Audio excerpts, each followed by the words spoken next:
This channel does not promote any violent, harmful, or illegal activities. All content provided by this channel is meant for an educational purpose only.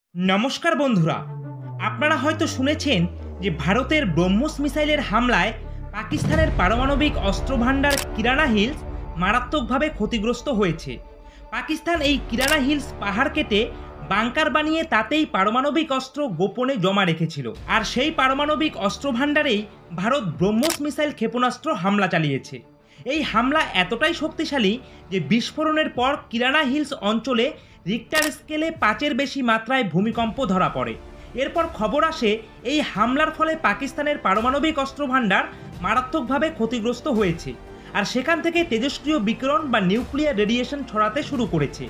খবরটা America পর্যন্ত পৌঁছাতেই nuclear radiation খবর শুনে America তড়িঘড়ি তাদের বিশেষ aircraft USB-350কে পাকিস্তানে পাঠায়। এটা এক ধরনের নিউক্লিয়ার ইমার্জেন্সি মনিটরিং বিমান, যেটা তেজস্ক্রিয়তাকে পর্যবেক্ষণের জন্য বিশেষভাবে তৈরি করা হয়েছে। এই বিমানে বেশ কয়েকজন আমেরিকান ইঞ্জিনিয়ারও কিন্তু পাকিস্তানে এসে পৌঁছেছে। এই একই সময়ে মিশর থেকে একটা বিমান EGY-1916 রাওয়ালপিন্ডিতে নামে। মিশর থেকে এই কার্গো বিমানে বোরন 10 নামক একটি বিশেষ উপাদান বহন করে নিয়ে আসা হয়েছিল পাকিস্তানে। এই বোরন 10 জিনিসটা নীল নদের উপত্যকায় প্রচুর পরিমাণে পাওয়া যায়। এর বৈশিষ্ট্য হলো এটা তেজস্ক্রিয় বিকিরণ বা নিউক্লিয়ার রেডিয়েশনকে শোষণ করতে পারে। আর এই খবর দুটো প্রকাশিত হতেই আন্তর্জাতিক গণমাধ্যমগুলোতে রীতিমতো শোরগোল পড়ে যায়। এখন প্রশ্ন হলো, তাহলে কি পাকিস্তান যে সমস্ত পারমাণবিক অস্ত্র লুকিয়ে রেখেছিল ভারতকে লক্ষ্য করে ব্যবহার করার জন্য, সেই সমস্ত অস্ত্র লঞ্চ হওয়ার আগেই ভারতের ব্রহ্মোস মিসাইলের আক্রমণে ধ্বংস হয়ে গেল? আর এখন যে মারাত্মক নিউক্লিয়ার রেডিয়েশনটা গোটা পাকিস্তান জুড়ে ছড়িয়ে পড়বে, সেখান থেকে পাকিস্তান কিভাবে বাঁচবে? আর নিউক্লিয়ার রেডিয়েশন থেকে ভারতের কি কোনো ক্ষতি হওয়ার সম্ভাবনা আছে? চলুন এই গোটা ব্যাপারটা আপনাদেরকে একটু ধাপে ধাপে বুঝিয়ে বলি। দেখুন, প্রথমেই একটা কথা পরিষ্কার করে বলে নিই যে কিরানা হিলস পাকিস্তানের সেই জায়গা যেখানে পাকিস্তান তাদের পারমাণবিক অস্ত্র গোপন করে রেখেছিল। জায়গাটা পাকিস্তানের পাঞ্জাব প্রদেশের সারগোদা নামক জেলার সারগোদা এয়ারবেস থেকে 9 থেকে 10 কিলোমিটার দূরে। যে সারগোদা এয়ারবেসে আবার J-16 টাইপের বিমান রেখেছে পাকিস্তান, যেগুলো পারমাণবিক অস্ত্র বহন করতে সক্ষম। এখন এই কিরানা হিলসে কিভাবে ধাপে ধাপে পাকিস্তান তাদের পারমাণবিক অস্ত্রভান্ডার মজুত করলো, সেটা জানতে গেলে আমাদের ইতিহাসের দিকে একটু কিন্তু পেছন ফিরে তাকাতে হবে। দেখুন, 1971 সালে যখন পাকিস্তান পূর্ব পাকিস্তান বা আজকের বাংলাদেশকে হারায়, তখনই পাকিস্তানের মনে একটা গভীরভাবে বসে যায় যে ভারতের সঙ্গে কোনো প্রচলিত যুদ্ধে তাদের কোনো রকমভাবেই জেতা সম্ভব নয়। এভাবে 1971 সালে ভারতের কাছে যুদ্ধের শোচনীয় পরাজয়ের পরে 1974 সালে ভারত যখন অপারেশন স্মাইলিং যুদ্ধ চালিয়ে তাদের প্রথম পারমাণবিক পরীক্ষা সম্পন্ন করলো, তখন পাকিস্তান এই ধাক্কাটা আর হজম করতে পারেনি। রীতিমতো ঘাবড়ে গিয়ে পাকিস্তানের তৎকালীন প্রধানমন্ত্রী জুলফিকার আলী ভুট্টো সে সময় ঘোষণা করেন, পাকিস্তানিরা ঘাস খেয়ে বাঁচবে, তবু তারা পারমাণবিক বোমা বানিয়েই ছাড়বে। অর্থাৎ 1975 সাল থেকেই পাকিস্তান মনে মনে ঠিক করে ফেলে যে তাদের যে কোনো মূল্যে পারমাণবিক বোমা বানাতেই হবে। এই সিদ্ধান্তের পর থেকেই পাকিস্তান ধীরে ধীরে নিউক্লিয়ার বোমা তৈরি করার জন্য প্রয়োজনীয় সমস্ত উপাদান জোগাড় করতে শুরু করে। কিন্তু সমস্যাটা ছিল অন্য জায়গায়। এই উপাদানগুলো আসলেই কার্যকর কিনা সেটা পরীক্ষা করবে কিভাবে? আর সেই পরীক্ষা যদি করে, তাও এমনভাবে করতে হবে যাতে বাইরের কেউ টের না পায়। কারণ তখন আমেরিকা এবং ইউরোপের স্যাটেলাইট সবসময় পাকিস্তানের গতিবিধির ওপরে নজর রাখত। যদি সামান্য কোনো সন্দেহজনক কিছু তাদের চোখে পড়তো, তাহলে আন্তর্জাতিকভাবে পাকিস্তানকে ভীষণ চাপের মুখে পড়তে হতো। তাই সবকিছুই চরম গোপনীয়তার সঙ্গে করতে হতো। আর এই কারণেই তারা বেছে নেয় কিরানা হিলস নামের এই নির্জন এলাকা, যেটা পাকিস্তানের পাঞ্জাব প্রদেশের সারগোদা শহরের কাছাকাছি। এই জায়গায় তারা গোপনে একটা গবেষণা এবং পরীক্ষা কেন্দ্র বানায়। এই পুরো কাজের দায়িত্ব ছিল পাকিস্তান সেনাবাহিনীর ইঞ্জিনিয়ারের কোর একটা বিশেষ ইউনিট, যার নাম স্পেশাল ডিভিশন ওয়ার্ক ইউনিট। এই ইউনিট কিরানা হিলসে সুড়ঙ্গ কেটে কংক্রিট আর স্টিল দিয়ে গুহার মতো মজবুত সব ঘর বানায়। আর এই গুহাতেই 1983 থেকে 1990 এই 7 বছরে তারা যাবতীয় পারমাণবিক পরীক্ষা নিরীক্ষা চালায়। আর এই পুরো প্রক্রিয়াটির নাম ছিল কিরানা 1। তবে এখানেই কিন্তু থেমে থাকেনি পাকিস্তান। কিরানা হিলসের গুহায় গোপনে পরীক্ষার পাশাপাশি ইসলামাবাদ এবং রাওয়ালপিন্ডি অঞ্চলে আরও কিছু গুরুত্বপূর্ণ পারমাণবিক কেন্দ্র তৈরি করেছিল তারা। প্রথমটা হলো কাহুটা রিসার্চ লাইব্রেরি, এটা ইসলামাবাদের কাছে অবস্থিত। এই জায়গায় তারা চুপচাপ ইউরেনিয়ামকে সমৃদ্ধ করত। আর দ্বিতীয়টা হলো খুশাব নিউক্লিয়ার কমপ্লেক্স, এখানে তারা প্লুটোনিয়াম উৎপাদনে কাজ করত। আর তৃতীয়টা হলো নীলর, এটা ইসলামাবাদের খুব কাছাকাছি অবস্থিত একটি জায়গা। এখানেও কিন্তু তারা নিউক্লিয়ার গবেষণা চালাতো। এই 3টি কেন্দ্র গড়ে ওঠার পর পাকিস্তানের হাতে দুটো গুরুত্বপূর্ণ জিনিস এলো। একটা হলো পারমাণবিক ওয়ারহেড, আর একটা হলো ডেলিভারি সিস্টেম। মানে যেটা বিস্ফোরণ ঘটবে সেটা হলো ওয়ারহেড, আর এই ওয়ারহেডকে দাগার জন্য যে ক্ষেপণাস্ত্রটা দরকার সেটা হলো ডেলিভারি সিস্টেম। পাকিস্তান এই ওয়ারহেড এবং ডেলিভারি সিস্টেমকে সবসময়ই আলাদা করে রাখে, আর এই কৌশলটাকে বলা হয় ডিমেটেড পলিসি। এর মানে যতক্ষণ না অস্ত্র ব্যবহারের প্রয়োজন পড়ছে ততক্ষণ এই দুটো অংশকে আলাদা আলাদা জায়গায় গোপন করে রাখা হবে। এতে সুবিধা যেটা হয়, যদি কোনো একটা অংশ কোনো কারণে ধ্বংসও হয়ে যায়, অন্য অংশটা কিন্তু তখনও অক্ষত থাকে। আর যদি যুদ্ধের পরিস্থিতি তৈরি হয় তবে এই দুটো অংশকে একত্র করে মুহূর্তের মধ্যেই পারমাণবিক অস্ত্র তৈরি করে ফেলা যায়। এখন আপনি যদি প্রশ্ন করেন যে এই সব কিছু তারা কোথায় লুকিয়ে রেখেছিল, এর উত্তরটা হলো কিরানা হিলস। এখানেই তারা প্রথম গোপন পারমাণবিক পরীক্ষা চালিয়েছিল। পরে এই গুহাগুলোকেই পরিষ্কার করে এটাকেই গোপন স্টোরেজে পরিণত করা হয়, যেখানে আলাদা আলাদা করে রাখা হয় ওয়ারহেড এবং ডেলিভারি সিস্টেম। আর এই জায়গাটাকে রক্ষা করার জন্য পাকিস্তান চীনের থেকে বিশেষ সাহায্যও নিয়েছিল। চীন তাদের দেয় HQ-9 এয়ার ডিফেন্স সিস্টেম, যেটা রাশিয়ার বিখ্যাত S-300 সিস্টেমের সমতুল্য। শুধু তাই নয়, কিরানা উপত্যকার চারপাশে মোতায়েন করা হয়েছিল উন্নত ইলেকট্রনিক্স ওয়্যারফেয়ার রাডার এবং এয়ার ডিফেন্স ব্যাটারি, যাতে ওই এলাকায় একটা পাখি পর্যন্ত উড়তে না পারে। সব মিলিয়ে পাকিস্তান তার পরমাণু অস্ত্র ভাণ্ডারকে শুধু গোপনই রাখেনি, বরং সেই অস্ত্র ভাণ্ডারকে রক্ষা করবার জন্য একটা ফুল ফ্লেশড প্রতিরক্ষা বলয় পর্যন্ত তৈরি করে রেখেছিল। এখন এখানে একটা স্বাভাবিক প্রশ্ন মাথায় আসবে যে কিরানা পাহাড়ের এত কাছাকাছি সারগোদা এয়ারবেস রাখা কেন দরকার হলো পাকিস্তানের। এখানে আপনাদের বলে রাখি যে কিরানা হিলস থেকে সারগোদা এয়ারবেসের দূরত্ব মাত্র 22 কিলোমিটার, আর এই কম দূরত্ব ইচ্ছাকৃতভাবেই কিন্তু রাখা হয়েছিল। এর পেছনে 3টা বড় কারণ রয়েছে।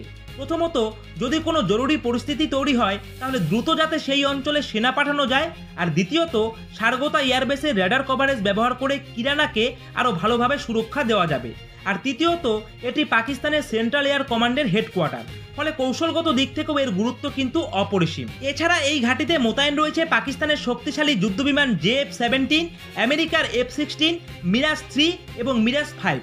এই সবকটা যুদ্ধবিমান পারমাণবিক বোমা বহন করতে সক্ষম। তাই সারগোদা শুধু একটি এয়ারবেস নয়, বরং পাকিস্তানের পারমাণবিক শক্তির একেবারে কেন্দ্রবিন্দু। এই বেসের ভেতরে রয়েছে দুটো অতিরিক্ত গুরুত্বপূর্ণ গোপন ইউনিট। প্রথমটা হলো স্ট্র্যাটেজিক প্ল্যানিং ডিভিশন অর্থাৎ SPD। এই বিভাগের ওপরে নির্ভর করে পাকিস্তানের পরমাণু অস্ত্র কোথায় থাকবে এবং কিভাবে তা পরিবহন করা হবে এবং কিভাবে তার নিরাপত্তাকে সুনিশ্চিত করা হবে, এর সমস্ত কিছু পরিকল্পনা। আর দ্বিতীয়টা হলো স্পেশাল রেসপন্স ফোর্স। এটা পাকিস্তানের সেনাবাহিনীর একদম গোপন এবং সুপ্রশিক্ষিত একটা ইউনিট। এদের একমাত্র কাজ হলো পারমাণবিক অস্ত্রকে পাহারা দেওয়া, গোপন রাখা এবং সুরক্ষিত রাখার দায়িত্ব পালন করা। তবে পাকিস্তান কিন্তু এখানেই থেমে থাকেনি। সারগোদা এয়ারবেসকে তারা গড়ে তুলেছিল অত্যাধুনিক ব্লাস্ট প্রুফ হ্যাঙ্গারে। হ্যাঙ্গার মানে হলো যেখানে বিমান রাখে সেই জায়গাটাকে হ্যাঙ্গার বলে, আর ব্লাস্ট প্রুফ মানে আপনারা প্রত্যেকেই জানেন যেটাকে বিস্ফোরণ দিয়ে উড়িয়ে দেওয়া সম্ভব নয়। আর এখানেই রাখা হয়েছিল তাদের গুরুত্বপূর্ণ সমস্ত পারমাণবিক অস্ত্র বহনকারী যুদ্ধজাহাজ বা উড়োজাহাজগুলোকে। পাকিস্তানের দাবি এই হ্যাঙ্গার এবং রানওয়ে এতটাই শক্তিশালী যে কোনো বোমা হামলাতে এর কোনো কিছুই হবে না। সব মিলিয়ে কিরানা হিলস আর সারগোদা এয়ারবেস হলো পাকিস্তানের পরোক্ষ শক্তিকে গোপনে রক্ষা করার জন্য একটি জটিল কিন্তু অত্যন্ত কৌশলগত জায়গা। আশা করি এই অবধি আপনাদেরকে বুঝিয়ে বলতে পারলাম। এখন এই সমস্ত ঘটনার মোড় ঘুরে যায় যখন ভারত অপারেশন সিঁদুর শুরু করে। এই সময় ভারত সরাসরি সারগোদা এয়ারবেসে হামলা চালানোর লক্ষ্য স্থির করে। ভারত সরকারের তরফ থেকে প্রেস ইনফরমেশন ব্যুরোর মাধ্যমে যে প্রাথমিক টার্গেটের লিস্ট প্রকাশ করা হয় তাতে সারগোদা এয়ারবেসের নাম কিন্তু স্পষ্টভাবে ছিল। যদিও পাকিস্তান অনেক গর্ব করে বলতো সেখানকার বিমান ঢাকার হ্যাঙ্গার আর রানওয়ে এতটাই ব্লাস্ট প্রুফ যে কোনো বোমা হামলায় এর কিছুই হবে না। পাকিস্তান দাবি করেছিল তারা চীনের অত্যাধুনিক HQ-9 এয়ার ডিফেন্স সিস্টেমকে মোতায়েন করে রেখেছে, যেটা রাশিয়ার S-300 এর সমতুল্য, কিন্তু বাস্তবে সেগুলো কোনো কাজেই আসেনি। ভারতের ব্রহ্মোস মিসাইল সারগোদা বিমানবন্দরকে একেবারে ছিন্ন ভিন্ন করে দেয়। মানে ভারত কিরানা হিলসকে সরাসরি টার্গেট করেনি, টার্গেট ছিল সারগোদা এয়ারবেসকে। এই পদক্ষেপের মাধ্যমে আমরা পাকিস্তানকে একটা স্পষ্ট বার্তা দিতে চেয়েছিলাম, আজ যদি সারগোদা এয়ারবেস টার্গেট হতে পারে তাহলে কাল কিরানা হিলসও কিন্তু টার্গেট হতে পারে। পরশু খুশাব, চশমা, কাহুটা, এমনকি নিউ ল্যাবরেটরি কমপ্লেক্স, এই সমস্ত গুরুত্বপূর্ণ পারমাণবিক স্থাপনাগুলো কিন্তু আমাদের ভারতের টার্গেট হতে পারে। অর্থাৎ ভারতের ব্রহ্মোস মিসাইল কার্যত পাকিস্তানের রোজগার পারমাণবিক হুমকি এক ঝটকায় উড়িয়ে দিয়েছে। তবে ব্রহ্মোস মিসাইলের আঘাতে কিরানা হিলসেরও যে মারাত্মক ক্ষতি হয়েছে তার কিন্তু একটা নয়, অনেকগুলো প্রমাণ রয়েছে। প্রথমত এই মিসাইল হামলার পরপরই পাকিস্তানের কিনারা হিলস অঞ্চলে রিক্টার স্কেলে 5-এর বেশি মাত্রায় ভূমিকম্প ধরা পড়ে। বিশেষজ্ঞরা বলছে এটা স্বাভাবিক ভূমিকম্প নয়, এটা কিন্তু ভারতের মিসাইল ব্রহ্মসের আঘাতের পরেই এই ভূমিকম্প তৈরি হয়েছে। দ্বিতীয়ত, ভারতের মিসাইল হামলার পরপরই পাকিস্তান তড়িঘড়ি তাদের বিশাস এয়ারক্রাফট USB-350কে পাকিস্তানে পাঠায়। এটা এক ধরনের নিউক্লিয়ার ইমার্জেন্সি মনিটরিং বিমান, যেটা তেজস্ক্রিয়তা পর্যবেক্ষণের জন্য বিশেষভাবে তৈরি করা হয়েছে। এই বিমানে বেশ কয়েকজন আমেরিকান ইঞ্জিনিয়ারও কিন্তু পাকিস্তানে এসে পৌঁছেছিল। আর তৃতীয়ত, এই একই সময়ে মিশর থেকে একটা বিমান EGY-1916 রাওয়ালপিন্ডিতে নামে। মিশর থেকে আসা এই কার্গো বিমানে বোরন 10 নামে একটা বিশেষ উপাদান ছিল, যেটা তেজস্ক্রিয় বিকিরণ বা নিউক্লিয়ার রেডিয়েশনকে শোষণ করতে সক্ষম। আর চতুর্থত, সবচেয়ে বড় প্রমাণ হলো ভারতের মিসাইল হামলা এবং পাকিস্তানের কিরানা হিলস অঞ্চলে ভূমিকম্পের কিছুক্ষণ পরেই ভারতের প্রধানমন্ত্রী জাতির উদ্দেশ্যে ভাষণ শুরু করেন। ভারতের প্রধানমন্ত্রী পরিষ্কারভাবে জানিয়ে দেন পাকিস্তানের সাথে আর কোনো রকম আলোচনা হবে না, কোনো বাণিজ্য হবে না, যতদিন না তারা সন্ত্রাস বন্ধ করছে, এবং পাকিস্তান যতদিন না পর্যন্ত POKকে ছেড়ে দিচ্ছে ততদিন পর্যন্ত সিন্ধুর জল বন্ধ রাখা হবে এবং সার্জিক্যাল স্ট্রাইক চলতেই থাকবে। অর্থাৎ সব মিলিয়ে প্রধানমন্ত্রী পুরো বক্তব্যে দ্বার্থহীন ভাষায় পরোক্ষভাবে পাকিস্তানে মিসাইল হামলার কথা স্বীকার করে এবং দেশের অবস্থানকে স্পষ্ট করে। তবে প্রধানমন্ত্রী মুখে যেটা বলেননি যে পাকিস্তান বারবার যে পরমাণু হুমকি দেয়, সেই পরমাণু বোমা কোথায় আছে ভারত সেটা ভালোভাবে জানে। আর ভবিষ্যতে পাকিস্তান বেশি বাড়াবাড়ি করলে আরও একটা ব্রহ্মস মিসাইল দেখে সেটাকে উড়িয়ে দিতে ভারতের যে খুব বেশি সময় লাগবে না, সেটা কিন্তু কার্যত স্পষ্টভাবে জানিয়ে দেয় আমাদের ভারতের প্রধানমন্ত্রী। এখন আপাতত পাকিস্তান তাদের পারমাণবিক অস্ত্রভান্ডার কিরানা হিলসের নিউক্লিয়ার লিকেজটাকে আটকাতে ব্যস্ত। আপাতত পাকিস্তান এই নিউক্লিয়ার লিকেজটাকে সামলাক, পরে সময় এবং সুযোগ বুঝে ভারত না হয় আরেকটা ব্রহ্মস মেরে পুরো কিরানা হিলসটাকেই উড়িয়ে দেবে। তো এই হলো সম্পূর্ণ ব্যাপার। যেহেতু ইউটিউবে এতদিন পর্যন্ত আপনারা আধো আধো খবর পেয়ে আসছিলেন এই বিষয়ে, তাই আমি বিস্তারিতভাবে কিন্তু এই ভিডিওটার মাধ্যমে আপনাদেরকে পুরো কিরানা হিলসের যে পারমাণবিক অস্ত্রভান্ডারে ভারত অ্যাটাক করেছে সেই বিষয়টা ভালোভাবে জানিয়ে দিলাম। আশা করি আপনাদের এই ভিডিওটি ভালো লেগেছে। এবার আপনারা এই পুরো বিষয়ের ওপরে কি মতামত পোষণ করেন সেটা অবশ্যই কিন্তু কমেন্ট সেকশনে লিখে জানাবেন। আমরা আপনাদের কমেন্ট পড়ার জন্য অধীর অপেক্ষায় বসে থাকি। আর ভিডিওটা ভালো লাগলে অবশ্যই ভিডিওটাতে একটি লাইক করে দেবেন, আর এই ভিডিওটাকে প্রচুর পরিমাণে আপনাদের বন্ধুদের সঙ্গে শেয়ার করবেন। আর প্রতিনিয়ত এ ধরনের ভিডিও পাওয়ার জন্য অবশ্যই আপনারা আমাদের এই নিউজ জিওপলিটিক্স ইউটিউব চ্যানেলটিকে সাবস্ক্রাইব করে দিয়ে পাশে থাকা বেল আইকনটিকে বাজিয়ে দেবেন। তো বন্ধুরা, আজকের ভিডিওটা এখানেই শেষ করছি। জয় হিন্দ, জয় ভারত।